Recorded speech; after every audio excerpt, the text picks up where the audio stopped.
Caros amigos do Instituto Plínio Corrêa de Oliveira, muitas vezes nós temos notícias aqui que não são boas, mas que precisam ser divulgadas para alertar as pessoas daquilo que se passa no Brasil e no mundo. Hoje, pelo contrário, nós temos duas boas notícias. Meu nome é Frederico Viotti e este é o canal do Instituto Plínio Corrêa de Oliveira. Há algum tempo atrás, a Gazeta do Povo, eu tenho aqui um recorte, publicou um artigo de Tony Perkins, 19 de agosto de 2019, trazendo uma notícia muito boa a respeito de consumidores que deixaram de comprar um produto que fazia apologia da ideologia de gênero. Diz a matéria: a Gillette tentou ser politicamente correta e se deu mal. Então vai contando aquilo que dizia um progressista a respeito dos boicotes que a Gillette estava sofrendo e outras empresas também sofreram. Entre aspas, seus boicotes estúpidos não vão fazer nem um arranhão em uma empresa como a Procter & Gamble. É uma das maiores empresas do mundo desse tipo de produto. Acontece que eles não fizeram apenas um arranhão. Então vai dizendo que a matéria aqui, que eles já perderam 8 bilhões de dólares em valor de mercado. E depois, vejam o que a Gillette tinha feito. E aqui explica qual era o comercial que as pessoas se insurgiram contra ele. No Dia dos Pais, a empresa finalmente foi longe demais. No Dia dos Pais. Lançando um anúncio sobre um pai ensinando a seu filho, entre aspas, que por acaso é uma garota biológica, como se barbear. Bom, aqui fica claro que não há outro motivo a não ser uma ideologia, a chamada ideologia de gênero, para querer impor aos brasileiros, goela abaixo, uma mudança de valores. Uma menina precisar se barbear?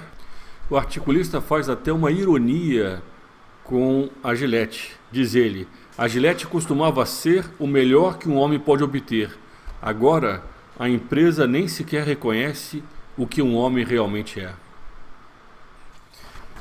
Além disso, uma outra notícia surgiu neste mês, agora de setembro, também bastante interessante. Uma cervejaria brasileira de Minas Gerais fez uma campanha, no fundo uma campanha contra a ditadura LGBT. Nós vamos ver agora a notícia que saiu na internet a esse respeito. Aqui está a notícia que saiu na Veja São Paulo: cervejaria faz manifesto contra movimentos LGBT no Facebook. E ele diz o seguinte: a cervejaria Santa Arnulf é contra a militância LGBT e não teme perder clientes por isso. Ponto final. Isso é bastante interessante, que mostra a resolução que eles têm. Agradecemos imensamente a tantas manifestações de apoio, amizade e carinho que temos recebido. De fato é emocionante. Muito obrigado. Somos católicos. Não recuaremos diante das manifestações de ódio. Esse é um ponto importante. A esquerda quer acusar os católicos de terem ódio, quando fica claro que são eles a fonte do ódio. Então, diante das manifestações de ódio e incompreensão que alguns poucos aqui demonstraram. Duas empresas, duas atitudes opostas. Mas os dois lados, a notícia é boa para quem defende os princípios morais. No primeiro caso, a Gillette sofreu um grande boicote daqueles que, inconformados com a posição deles de apoiar a ideologia de gênero, deixaram de comprar os produtos que eles fabricam. De outro lado, uma empresa brasileira mineira que, por causa da fidelidade aos princípios católicos, aceitou até mesmo um eventual prejuízo. Veja, você que me ouve, que há algo por trás dessas atitudes. Não é o desejo de lucro. Mesmo entre comentaristas conservadores, é muito comum ouvir que essa empresa ou aquela empresa fez tal coisa porque está atrás de lucro. Pode ser que, em muitos casos, onde apenas entre a questão econômica, o lucro fale mais alto. Mas quando entra uma questão moral, há muitas empresas que não estão se importando com o lucro. Do lado revolucionário, do lado anticatólico, há empresas dispostas a gastar dinheiro para defender uma posição ideológica.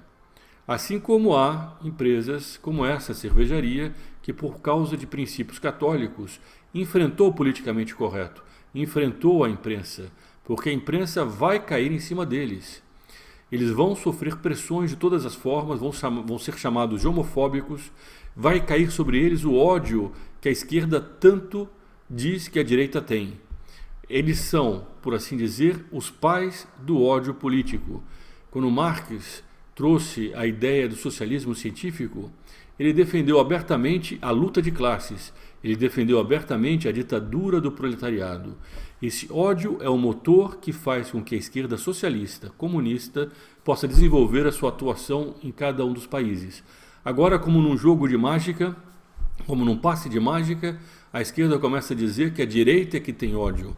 Basta ver, aliás, a esse respeito as manifestações que houve no Brasil, que levaram à deposição, o impeachment da ex-presidente Dilma Rousseff, aquele ambiente de cordialidade que existia, aquela ordem, a Avenida Paulista com 2 milhões de pessoas e no final delas, no final da passeata, uma espécie de ordem, de calma, as crianças tirando fotos com os policiais. Não havia nada de ódio, ao contrário do que faz a esquerda. Nós gostaríamos aqui de parabenizar essas empresas que, diante da opinião pública, nas redes sociais, defendem os valores morais que estão na base do nosso país, da nossa civilização. Apesar de mais raras, essas notícias, elas também precisam ser divulgadas. Compartilhe entre seus amigos essas notícias, faça chegar ao maior número possível de pessoas, para que elas também tomem conhecimento.